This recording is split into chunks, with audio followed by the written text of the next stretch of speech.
여러분이 갖고 있는 성경은, 죄송합니다, 저는 질문 하나 더 하죠. 바른 말을 하고 갈까요? 적당히 하고 갈까요? 말은 그렇게 해. 그러나 바른 말을 하면 여러분 기분이 나쁘죠. 저한테는 적당히 넘어가기를 기대하지 마세요. 저는 이 교회 담임 목사도 아니고 월급도 안 받고요. 그런데 언제 또 부를지 몰라요. 아마 모르긴 몰라도 다시 안 부를 거예요. 그거 계산하고 오늘 설교를 할 건데, 여러분이 갖고 있는 성경이 얼마나 잘못되어 있는지 아세요? 인정하고 싶지 않으시죠? 몇십 년을 그렇게 살아왔어요, 우리가. 그런데 여러분 성경이 너무 잘못되어 있어요. 어느 날 성경을 중국에 배달하고 있는 중에 그 성경이 북한으로 들어가는 것을 알게 됐습니다. 놀라지 마세요. 북한 선교는 일본과 중국과 독일이 했습니다. 죄송합니다. 한국은 돈 안 들고 위험하지 않은 기도만 짓거렸습니다. 이거 회개하고 넘어갈 부분이에요. 기도를 안 한 건 아닌데 편안하니까 한 거예요.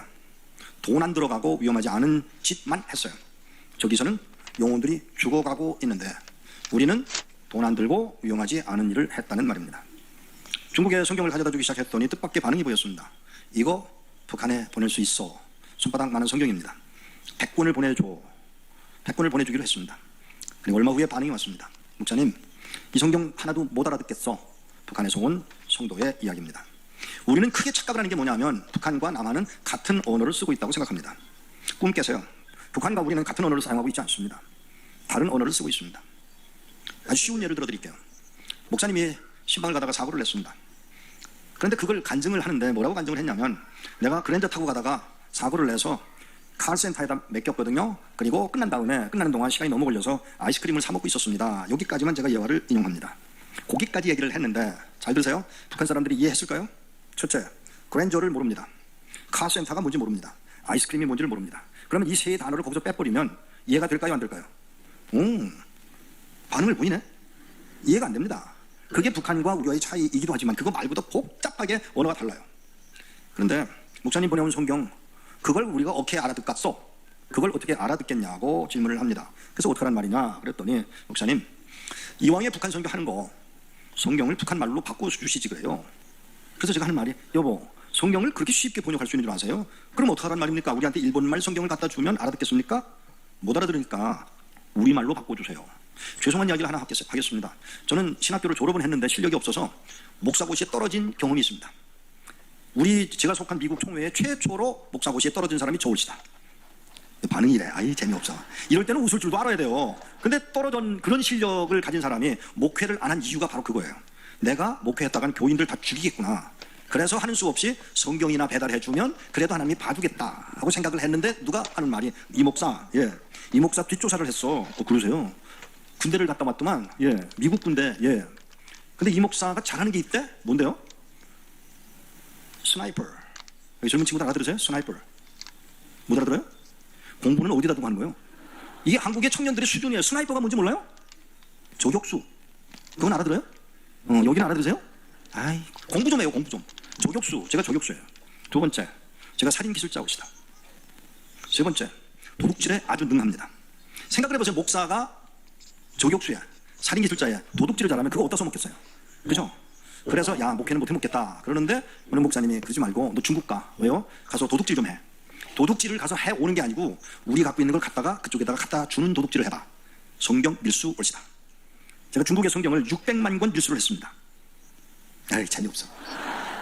어떻게 목회하는지 내가 궁금해. 어떻게 이렇게 반응들이, 아유, 답답해. 이게 충청도라서 그런가? 자, 어쨌든 그렇게 해서 시작돼서 성경을 배달하게 됐는데, 북한에서 이 성경이 마땅치 않다는 거예요. 어떡합니까? 그러고 있는데 제가 지나가는 말로 우리 미국에 있는 사무실에서, 야, 내가 실력이 없어 목사고시도 떨어진 주제에 무슨 성경을 번역을 하냐? 그것도 이북말로. 그랬더니 뒤에 있던 어떤 목사님, 지금 뭐라고 그러셨어요? 아니, 성경을 나보고 번역해달라고, 북한말로 번역을 해달라는데 이걸 어떡하죠? 그랬더니, 목사님, 제 소원이 성경을 한번 번역해보는 게 소원입니다. 제가 헬라어 전문입니다. 그리고 히브리어도 번역할 수 있습니다. 그래서 그분한테 또 맡겼어요. 신약 성경 번역하는 데만 4억이 들었습니다. 돈이 무지하게 들었지만 그걸 받아들고 일어났던 일 하나.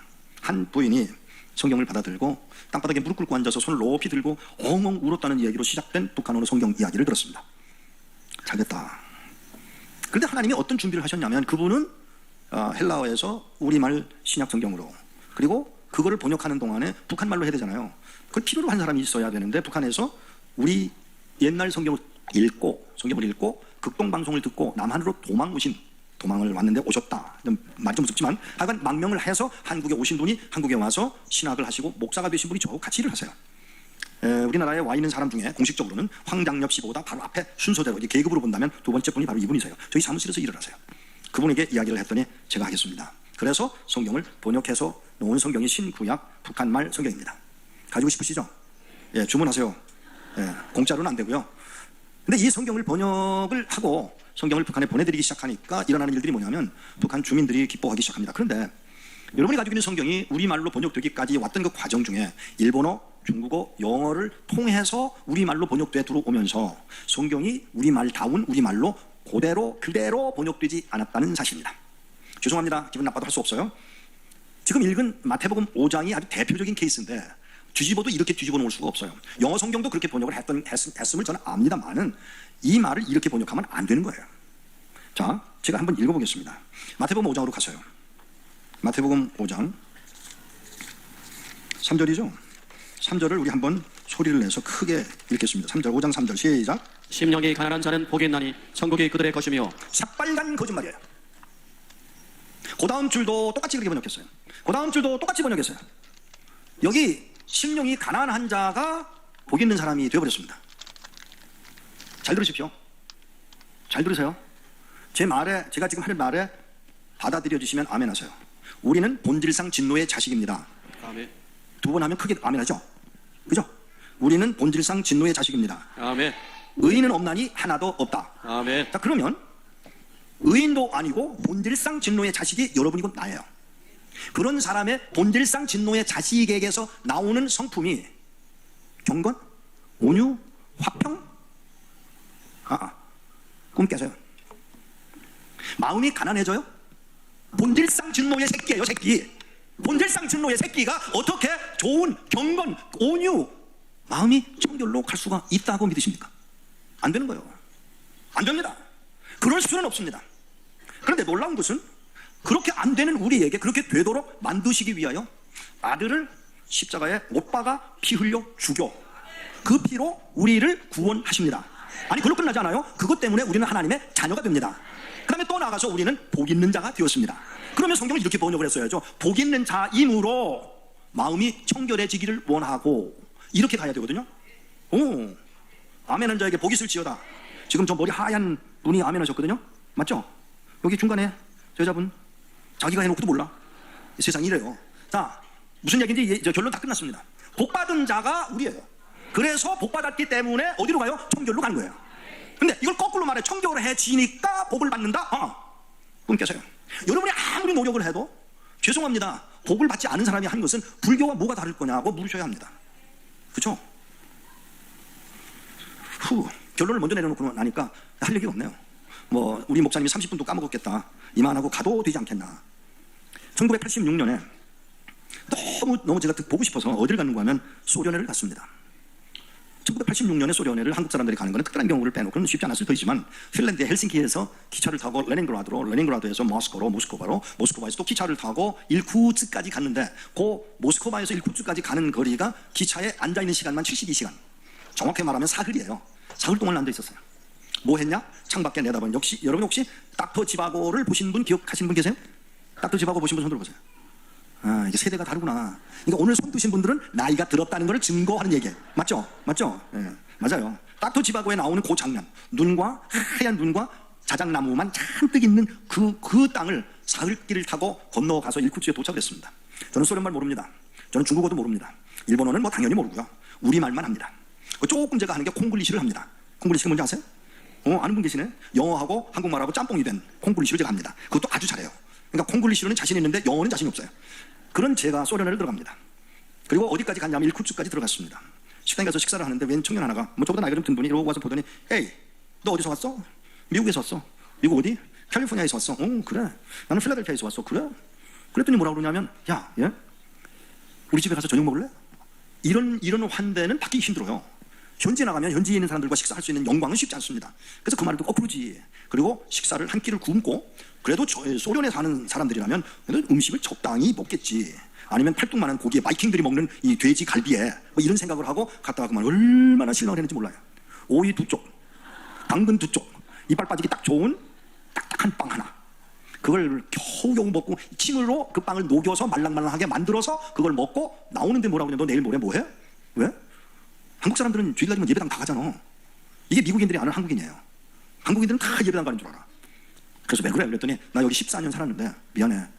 교회를 가고 싶은데 교회를 찾을 수가 없어. 그렇죠. 지하교회인데. 그래? 내가 있어. 주소가. 저는 주소가 있지만 그걸 말은 할 줄 모르니까 눈으로 기억합니다. 이렇게 보고. 그려낼 수 있어요. 그게 제 머리예요. 받아가지고 요 주소를 머릿속에 기억한 걸 기억해서 아직 발견되지 않은, 아직 발명되지 않은 게 머리에 기억된 걸 기계에다 집어넣어서 프린트아웃 할 수 있는 건 아직 발명이 안 됐습니다. 그죠? 여기 저기 대전에 그 카이스트랑 다 있잖아요. 거기 가서 그거 개발해. 대박이야. 여기 있는 거를 프린트해 내놓을 수 있는 기술만 만든다면 그건 해볼 만한 비즈니스입니다. 삼성에서 하는지 모르겠는데 저는 해보고 싶어요. 왜냐하면 제가 포토그래픽 메모리가 있는데 한 번에 600페이지를 스캔해서 기억할 수 있는 두뇌가 제게 있습니다. 근데 이걸 프린트를 할 수가 없어. 그죠? 근데 어느 나라 언어든 보고 머릿속에 기억을 했다가 손으로는 쓸 수 있어요. 왜냐하면 그거 똑같이 기억을 하니까. 프린트는 안 되지만 그렇게 해가지고 주소를 주고 가자. 예배당으로 갔어요. 10시 반에 예배 시작인데 그래도 혹시 모르니까 미리 가야지 하고 찾아간 예배당은 예배당이 아니었습니다. 가정집이었는데 도무지 사람이 움직이는 것 같지 않아요. 대문을 열고 마당 안으로 들어가서 이렇게 건물을 올려다보는데 그 건물이 이상하게 왠지 모르게 뜨거운, 오늘 이 교회 안에 문 열고 들어오는 순간 느꼈던 그 강렬함, 그걸 제가 느꼈어요. 야, 저거다. 아니야, 사람 없어. 아니, 저거야. 들어가 봐. 문을 척 여는 순간 250명이 거기 가득히 차 있었습니다. 너무너무 좋은 거예요. 근데 보니까 앞에 웬 여자가 거기 이러고 서가지고 성경을 읽는데, 제가 말씀드렸죠? 전 소련어를 모릅니다. 그래 들으면 라틴어 계통의 언어는 듣고 있으면 저게 어느 성경을 읽는구나 하는 건 알 수 있어요. 이렇게 듣고 있는데 에베소서를 1장에서 6장까지 읽고 있었습니다. 10시 반이 딱 되니까 이 여자분이 다 읽고 그리고 가운데 문을 통해서 나가고, 그러는 동안 제가 뭘 발견했느냐면 교회 안에 있는 250명의 성도들이 한결같이 울고 있다는 걸 발견했습니다. 에베소서를 읽으면서 울 내용이 없어요. 물론 깊이 보면 심각한 내용이지만 그런 일반적인 사람들이 에베소서를 읽으면서 울 이유가 없습니다. 그럼 왜 이렇게 울지? 읽는 사람도 울고 보는 사람도 울고 성경을 갖고 있는 사람 250명 중에 2명뿐이고, 그리고는 나갔고 사람 이쪽에서 문이 열려서 성가대 지휘자가 나오고 반주자가 나오고 성가대 13명의 성가대원들이 나와서 이쪽에 앉아서 저쪽을 향해서 앉고, 그리고 조금 있으니까 백곰 같은 장로님들, 머리가 하얀 백곰 같은 장로님들이 한 7, 8명 나오고, 그리고 새파랗게 젊은 목사님이 올라오는데 30이 안 됐을 것 같고요. 그리고 목사님, 담임 목사님은 휠체어에 밀려서 이렇게 끌려 나온 걸 보았습니다. 죄송합니다. 오늘도 제가 그랬습니다만은 저는 기도 시간에 눈 뜨고 교인들의 모습을 살핍니다. 여러분 얼굴도 내가 유심히 살폈어요. 별의별 얼굴들이 다 있어. 화장한 사람부터 눈썹 그리고 있는데 우리 유집사님 기도가 너무 빨리 끝났어. 그러니까 이쪽 눈썹이 화장이 아직 안 끝났다고요. 이게 여러분들이요, 이게 남의 얘기가 아니고 여러분 교회 이야기예요. 제가 이거 유심히 보는데 저 중간에 앉아서 제가 성가대원들을 보는데 성가대원들, 성가대 지휘자는 오른손으로 지휘를 하고 왼손으로 눈물을 닦기가 바쁘고, 반주자는 그냥 얼마나 우는지 이 건반이 미끄러워서 반주가 안 되는 상황이고, 목도송을 하는 동안에 성도들은, 아니요, 성가대원들은 막 느껴서 우는 바람에 그냥 그 찬양이 닭소리가 돼버리고 말았습니다. 여기 성가대원들 잘 아시죠? 울면서 찬양이 안 되거든요. 그래서 제가 마음속에 something wrong, 뭐가 잘못됐어 라고 생각을 하고 기다렸습니다. 목사님이 아까 성가대원들이 찬양을 시작하기 전에 목사님이 올라오셔서 성부와 성자와 성령의 이름으로 예배가 시작됨을 선포합니다. 이 말 한마디가요, 얼마나 뜨겁게 제 가슴을 쥐어잡는지 모르겠더라고요. 이 예배가 성부와 성자와 성령의 이름으로 시작됨을 선포합니다. 여러분, 그래서 여기 앉아 있는 거예요. 예배를 성부와 성자와 성령의 이름으로 선포하고 나는 그 말을 하고 있는 목사님이 그 말을 선포를 해놓고는 엉엉 울어요. 저는 목사님 지금까지 신앙생활 해오면서 목사님이 강단에서 예배를 선포하고 우는 걸 본 일이 없어요. 엉엉 울어요. 그러고 보니 저 참고 찬양하는데, 이 찬양이 우리나라에서 부르는 장로교 찬양과 거의 대동소이해요. 찬양을 합니다. 헌금을 하는데, 저는 헌금하는 뭐든지 유심히 보는 성격이니까 제가 헌금을 하는 걸 이렇게 보니까, 헌금하면 전부 다 일어나요. 앉아서 건방지게 앉아있지 않아요. 일어나서는 두 손으로 자기 가져온 그 루블, 다 헤어진 냄새나는 루블을 따로 구별했다가 두 손으로 헌금 주머니에다 집어넣고, 그리고 그 주머니를 받아서 옆에 돌려 서 있으면 그분도 또 두 손으로 헌금을 넣고, 이렇게 헌금하는 시간이 꽤 걸려요. 그러니까 헌금 시간. 목사님이 성경을 읽을 때, 그 젊은 목사님이 성경을 읽으면 온 교인이 다 일어납니다. 성경을 읽고 난 후에 찬양대가 찬양을, 13명이지만 찬양은 기가 막히게 잘해요. 13명이 찬양을 하면 화답송을 하는데 온 교회가, 250명의 온 교회가 그 성가대에 찬양한 것을 맛받아서 찬양을 하는데, 와, 저 다시 가고 싶어요. 그 예배, 그 찬양. 성경이 읽혀졌습니다. 성가대원들이 찬양을 했습니다. 찬양이 끝났습니다. 목사님이 나오시는데 이 목사님은 걸어 올라오실 수가 없어서 휠체어에 밀려서 가운데 앉으시고, 목사님이 손을 들고 설교를 시작하는데 온 교인이 다시 일어나요. 다시 일어나서 말씀을 들으려고 그러니까 목사님이 앉으라고. 그러면 앉아요. 그 설교는 보통 1시간 반인데 그날은 2시간을 설교하셨습니다.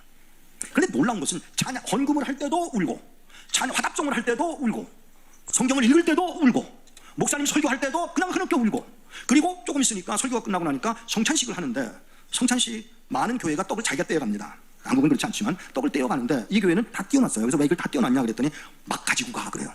먹을 게 없으니까. 그래서 다 띄워놓으셨다고 그래요. 근데 원칙은 아닌데 일부러 띄워놓고 먹게 하는데, 제 옆에 떡은 이미 배에 다 저한테 왔고요.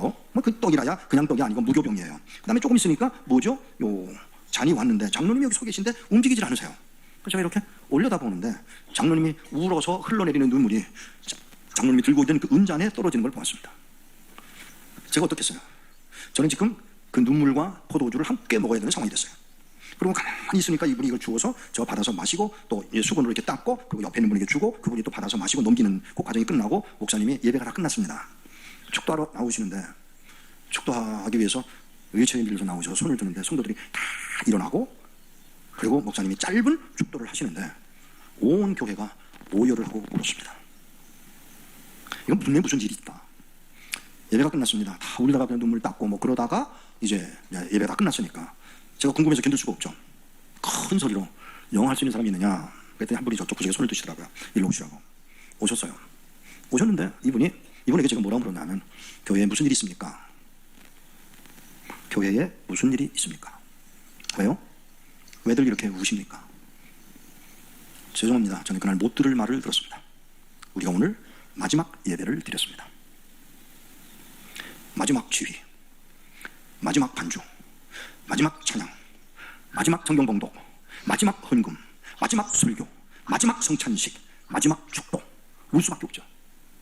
좋은 일이 있어서 이제 큰 예배당으로 간다든지 더 좋은 일이 있어서 옮겨가기 위해서 떠나는 마지막 예배라면 울 이유가 없죠. 모두 기뻐야죠. 마지막 예배. 그래서 무슨 일이 있어서 마지막 예배라고 그럽니까? 라고 물었더니 이 부인이 하는 말이에요. 저 영어 선생입니다. 그러세요. 제가 선생하고 이야기를 하고, 저보고 하는 말이죠. 선생하고 이야기를 하고 떠나서 돌아가서 집에 가면 문을 앞으로 끌어당겨 열고 문을 밀어서 안으로 집어넣고, 문이 이중으로 돼 있으니까 안으로 밀어놓고 옆에 기둥에 있는 세 가지를 확인합니다. 뭐죠? 말린 고기 덩어리, 그 다음에 며칠이라도 먹고 견딜 만한 빵, 삐쩍 마른 빵, 또 하나 이불을 대신할 만큼 따뜻하고 두터운 오바코트 하나를 확인하고는 안으로 들어가서 감자를 깎아서 음식을 만드는 동안에 익숙하지 않은 사람의 발자국 소리와 문 뚫리는 소리를 듣고는 칼과 음식을 만드는 칼을 거기다 그대로 놔두고 나가면서 오바코트, 고기 덩어리, 빵을 끌어안고는 따라가면 10년 혹은 20년 혹은 30년 오늘 예배를 드렸기 때문입니다. 어찌 안 울겠소? 어찌 안 울겠냐고 그 설명을 하며 하는 말이, 오늘 만일에 이런 일이 일어나지 않으면 내일 학교에 가서 영어를 칠판에다가 막 설명을 하고 쓰다가 이렇게 보는 순간 복도에 지나가는 이상한 모자, 제복을 보면, 그리고 그 사람의 발걸음이 줄어들면 나 잡으러 왔구나 하고 문을 열어주면서 끌려가면 월요일에 체포되어 10년, 20년, 30년 돌아오지 않습니다. 근데 월요일이 지나고 화요일이 되면 이 속에 요만한 무언가 생긴대요. 뭐죠? 하나님이 어쩌면 나에게 한 번 더 예배를 하게 하실 날을 허락하실지도 모른다는 믿음. 이게 수요일이 되면 조금 더 커져. 목요일이 되면 가슴이 두근두근두근. 금요일 날이면 아무것도 할 수가 없을 정도로 안정이 되지를 않는다고 합니다. 금요일 저녁에 아무 일도 없이 집에 돌아오면 하나님이 내게 또 한 번의 예배를 드리게 하실 거야 라며 청소를 부지런히 한다고 합니다. 토요일 하루 종일 청소를 하는데 그 이유를 제가 물었습니다. 청소 왜 하세요? 예수 믿던 사람이 잡혀갔는데 청소도 안 하고 지저분하게 살더라는 말을 듣고 싶지 않아서 토요일 날 청소를 하루 종일 하고 밤을 꼬박 세워서 주일날 새벽 4시 반에 사이렌 소리가 들리면 통행금지 해제 시간인 줄로 알고 일어나서 걸어서 저 여기까지 오는데 4시간 걸려서 왔습니다. 그 이야기를 하는 여인은 울고 있었습니다. 마지막 예배.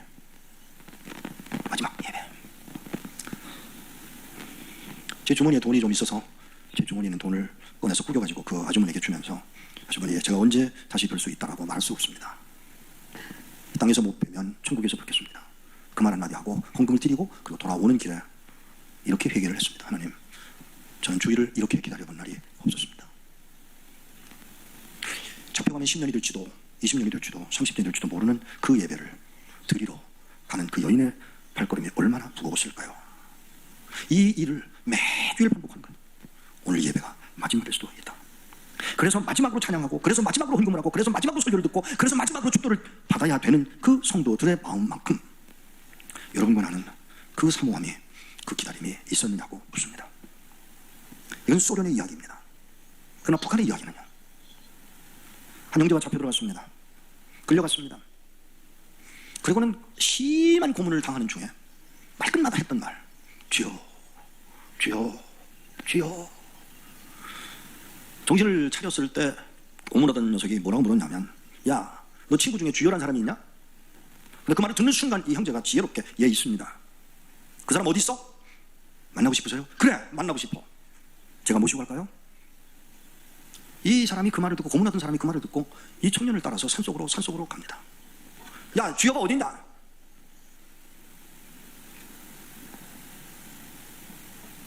자기를 놀렸다고 두들겨 패서 질질 끌고 다시 내려와 때려 죽였다는 거 아닙니까? 사랑하는 여러분, 준비되어 계십니까? 저는 이 북한 선교를 해오면서 가장 안타까웠던 일이 뭐였냐면, 과연 우리가 그 상황이 됐을 때, 바로 그 자리에 놓였을 때 나는 하나님 앞에서와 사람 앞에서 당당하게 십자가의 도를 말할 수 있을까라는 질문입니다. 1985년부터 시작된 모퉁이돌 선교회 사역을 해오는 동안 평양에 3번이나 들어갔다 나온 후에 죄송합니다, 얼마나 우쭐했는지 몰라요. 나는 그래도 평양에 갔다 왔어, 나는 그들을 만나고 왔다고, 나는 그들에게 복음을 전했다라며 악을 쓰며 떠들었던 게 저였습니다. 죄송합니다, 건방진 말을 하는 걸 용서하십시오. 성경에 예수님도 고난당한 일을 가지고 자랑스럽게 떠들었던 일이 기록이 안 돼 있고요, 이 바울이 그렇게 많은 고문을 당하고 아픔을 당했지만 그가 한 것은 고린도후서 11장에 한 번 짜르르 설명했던 것뿐이고, 그 외에는 한 번도 그것이 자랑거리인 양 떠들었던 일이 없었던 이유가 무엇이었을까요? 저는 그 일을 얼마나 많이 떠들고 다녔는지 몰라요. 중국에서 잡혀가지고 물고문 당해, 또 전기고문 당해 바보가 되고 그 얼음방에 들어가서 내가 싸놓은 똥을 먹었던 이야기를 누누이 돌아다니면서 했지만 주님은 그렇게 안 하셨다고요. 바울도 그렇게 안 했다고요. 베드로도 그렇게 안 했다고요. 차라리 죽을지언정. 근데 우리는 그걸 간증이라고 한 거예요. 부끄러운 이야기입니다. 사랑하는 여러분, 이 사역을 해오는 동안에 그런 어려움을 당하는 것이 당연한 일이건만, 아니요, 오늘 여러분이 읽다만 마태복음 5장 11절은 읽지 않으셨는데 그 11절은 고난을 당하는 것을 복이라고, 복 있는 사람이기 때문에 뭐예요? 고난을 당한다라고 쓰여있는 이 말씀을 우리는 우리 것으로 받아들여지느냐고요. 지난번에도 와서 물어본 것 같은데 한번 물어봅시다. 또 물어봅시다. 나는 훌륭한 아버지가 있다고 믿는 분 아멘 하십시오. 오, 잠깐만, 진짜 아버지를 말하는 거예요. 하나님 아버지를 말하는 게 아니고. 그럼 이렇게 물어봅시다. 나는 정말 복을 받아 좋은 엄마를 받았다고 믿는 분 아멘 하십시오. 점점 줄어들죠? 또 하나 물어볼게요. 하나님이 실수 안 하셔서 나에게 정말 좋은 남편을 주었다고 믿는 분 아멘 하십시오. 아, 왜 점점 줄어요? 남자들에게 물어봅니다. 아유, 어쩌다 하나님이 실수해도 그런 년을 내 아내로 줬어? 라고 생각 안 하고 사시는 분 한번 손 들어보세요. 아, 정신병자들이 몇 있네. 저기 계신 분 몇 년 되셨어요, 결혼하신 지? 에? 뭐라고 하셨어요? 27년. 에? 몇 년이라고요? 17? 20년? 27년? 20년? 40년 살고 대답하세요. 제 아내가 여기 없으니까 얘기인데, 정말 귀해요? 아, 아니요 그러잖아요. 정말 남편을 하나님이 줬다고 믿어요? 아, 아멘 안 나오잖아. 여러분들 속에는 북한 선교 우리 정하나, 예, 자매 하나를 좋게 북한 선교 그만두세요. 남편이나 제대로 돼, 아내나 제대로 가르쳐, 새끼들이나 똑똑히 가르쳐요. 오늘 우리가 뭘 놓치고 있는지 아세요? 이 소련에서 만난 그 여인 한 번에 예배에 생명을 걸었던 그들, 그 믿음이, 그 기대함이, 그 사모함이 Do we have that? 우리에게 있느냐고 묻자는 것입니다. 하나님이 실수해서 요셉이 풀려가잖아요, 그죠? 하나님이 실수해서 모세가 사람을 죽이잖아요, 그죠? 내게 주신 아내나 남편은 하나님이 실수해서 주신 거죠, 맞죠? 답이 없어요. 왜? 여러분의 삶이 그리스도적이 아니라는데 답이 있습니다. 저 이 교회에 와서 야, 정말 멋있다, 세계가 주목하는 한밭의 교회. 네, 좋아요. 여러분 구호도 좋고 마음이 들어요. 하지만 오늘 저녁에 집에 가서 남편을 끌어안고 고마워 여보, 나 같은 거 데리고 살아줘서 라고 말할 수 없다면 You are fake. 위선자들일 뿐이야. 죄송합니다. 저 무지하게 아내 사랑했어요. 저 어머니가 결정해준 여자고, 그리고 결혼했어요. 무지하게 사랑했어요. 그런데 가끔 보면, 다른 여자를 보면 눈이 가. 제가 목회 안 하는 다른 여러 가지 이유 중에 하나가 뭐냐면요, 성가대원들이 젊잖아요. 그래서 성가대원들, 이쁜 성가대원들 보고 유혹받을까봐 제가 목회 안 하는 이유 중에 하나예요. 화장 좀 하지 마. 아유, 아까 그 카메라 나오는데, 아유, 그 예쁜 여자 하나 있더라고. 이걸 어떡하냐고. 욥은 말하기를 내가 처녀에 주목하지 않게 해달라고 언약했다? 그건 욥이지. 이삭은 아니요. 이걸 어떡하냐고.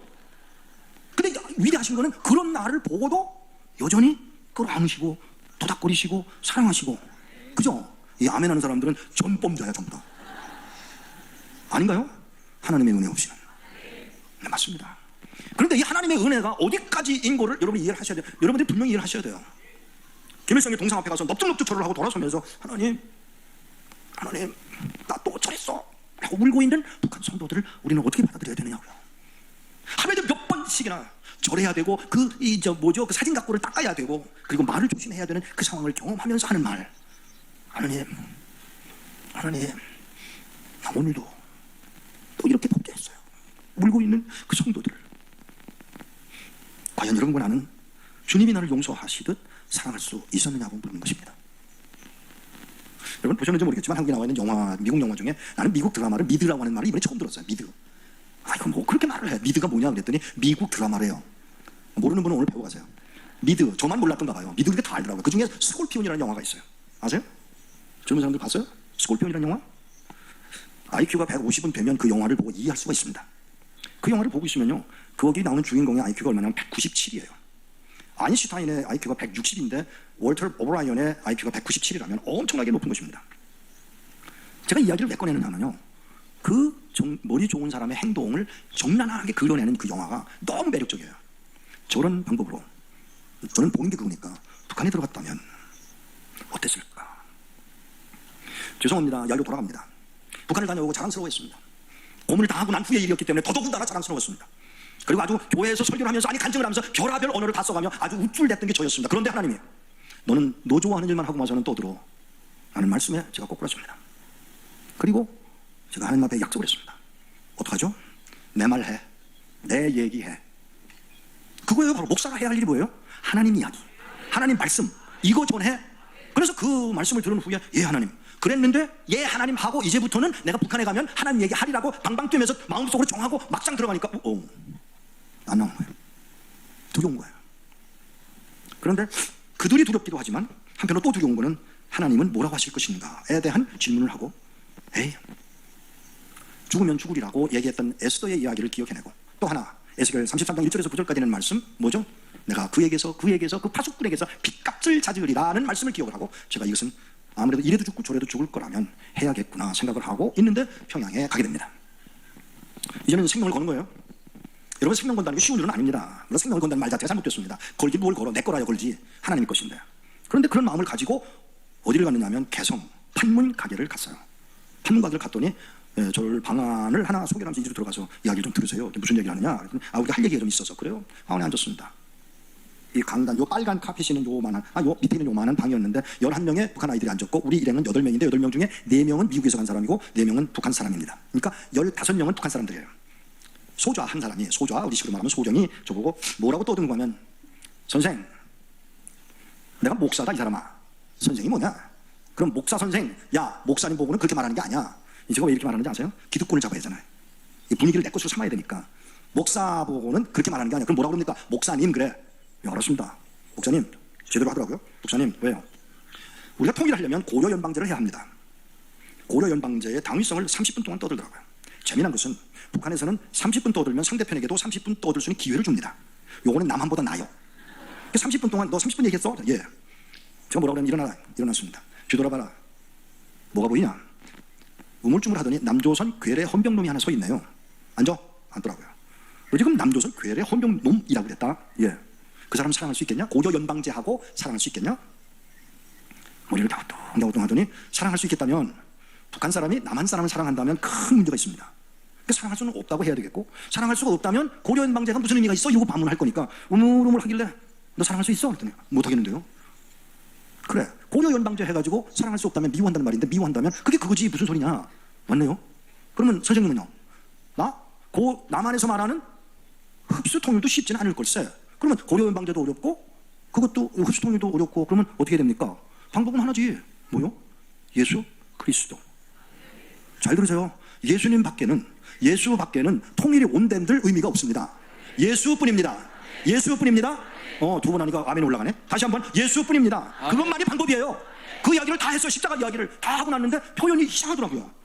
영어에 eagle eye라는 게 있습니다. 독수리 같은 눈. 제가 독수리 같은 눈을 가진 사람이라 유심히 살폈습니다. 정말 자세히 살폈어요. 11명의 사람들의 얼굴이 변하기 시작했습니다. 이거는 하나님만 아시는 일이기 때문에 내가 자랑으로 하는 건 아니고 그 일이 일어난 걸 보고 이 something going on, 뭔가 일어나고 있어라고 생각을 하고 있는데 끝나버렸고 십자가의 도를 다 끝냈고 그리고 일어나서 가자 그래서 나가는데 이 소자가 저에게 가까이 와서 목사님 조금 천천히 가세요. 왜요? 조금 천천히 가세요. 왜요? 그럴 일이 있어요. 왜? 내가 오줌 채취하려고 그래? 실제로 그런 일이 있습니다. 그랬더니 아니에요. 그건 아니고요. 조금 천천히 가세요. 눈치를 채고 다른 일행들 다 보내고 소변을 보고 나오는데 이 사람이 빨간 벤츠 안에 앉아 있더라고요. 2명의 장군 별 하나, 별 2개짜리가 앉아 있고 그렇게 브리핑을 하고 있었습니다. 제가 그걸 보고 뭔가 이야기를 하는 모양이구나 하고 나갔는데 그 소저가 막 뛰어나와서 제 손을 꽉 잡고 악수를 막 하면서 자리를 자꾸 움직여서 180도 각도로 방향을 바꿔 그가 서 있는 자리에서는 벤츠가 안 보이고 내가 보는 자리에서 벤츠가 보이는 자리로 자리를 바꿔놓았습니다. 목사님, 왜요? 오래 사세요. 무슨 소리냐? 목사님, 왜? 저는 그날 못 들을 말을 들었습니다. 저 예수쟁이에요. 저 예수쟁이에요. 제가 여기 4년 반 동안 일하는 동안 목사님들이 올 때마다 중앙에서 연락이 옵니다. 고려연 망제 설명자회. 어젯밤에도 왔습니다. 모퉁이 똘이래나 이상목자라나 이상한 이름을 가진 놈이 온다는데 이놈은 악질이다. 북한에서 인정한 악질 분자가 저올시다. 악질이야. 알고 해. 예. 그리고 다리 쭉 피고 잤대요. 왜 다리 쭉 피고 잤어? 아세요? 뭐를? 제가 여기 와 있는 4년 반 동안에 남조선, 죄송합니다. 이북식으로 말합니다. 남조선 목사가 190명이 왔다 갔습니다. 그런데 그들이 올 때마다 기대를 했습니다. 무슨 기대? 십자가 얘기를 들려줄 거라고. 예수 구원을 얘기할 거라고 기대를 했는데 죄송합니다. 아무도 그 이야기는 하지 않고 방명록에다가 김일성이여 영원하라 하고 사인을 하고 간 게 시카고의 모 목사입니다. 제가 제 눈으로 보았어요. 목사가 거기까지 가서 예수 이야기 대신에 김일성이여 영원하라고 사인하고 돌아오는 게 한국 목사들의 수준이라면 생각하셔야 합니다. 근데 목사님, 왜? 목사님이 내 소원을 풀어주었어. 그렇게 듣고 싶은 십자가의 도를 오늘 목사님이 들려주었어. 고맙습니다. 얼굴 못 숙이고 말로 그렇게 하고 제 손을 꼭 주면서 오래 사세요. 사랑하는 여러분, 이제 때가 되었습니다. 북한은 무너질 것입니다. 문제는 그들을 받아들일 준비가 여러분에게 있느냐고 하는 것입니다. 리차드 원브란드 목사님이 14년 동안 루마니아에서 목사라는 이유 때문에 14년 동안 고문을 당했던 목사님이 계십니다. 하나님 앞에 기도하기를 유대인이면서 나사렛 교단의 목사님이셨던 이 원브란드 목사님이 하나님 앞에 매일같이 간구했던 기도 제목이 뭐였냐면 하나님, 나 소련에 가서 복음 전할 수 있게 해주세요. 이걸 몇 년을 기도했는데 어느 날 소련의 탱크가 소련 군인들을 싣고 탱크가 루마니아를 침공을 했습니다. 그때 원브란드 목사님이 부지런히 가서 헝겊 찢어와. 헝겊을 찢어서 큰 글자로 웰컴 투 루마니아, 루마니아 오신 것을 환영합니다라고 쓰고 빵과 우유와 물을 가져다가 그 탱크 위에 올라서서 뚜껑을 열고 거기서 마실 것을 먹을 것을 주며 루마니아 오신 것을 환영합니다라고 이야기했다는 이야기를 목사님이 제 귀에 직접 들려주었습니다. 나는 여러분은 주체 사상이라든가 그들이 어떤 죄를 지었다든가 라는 데 초점을 맞추지 마시고요, 하나님이 나 같은 죄인, 눈을 돌려 여자들의 엉덩이를 바라보고 있는 나 같은 죄인을 여전히 품에 안으시고 사랑하시는 그 사랑으로 북한 주민을 사랑할 수 있겠느냐 라는 질문에 답하실 수 있어야 합니다. 기도하십시다. 하나님,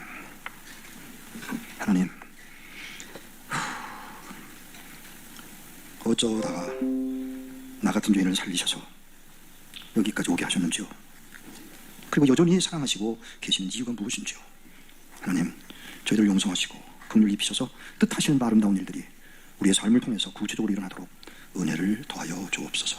예수 그리스도 이름으로 기도하옵나이다.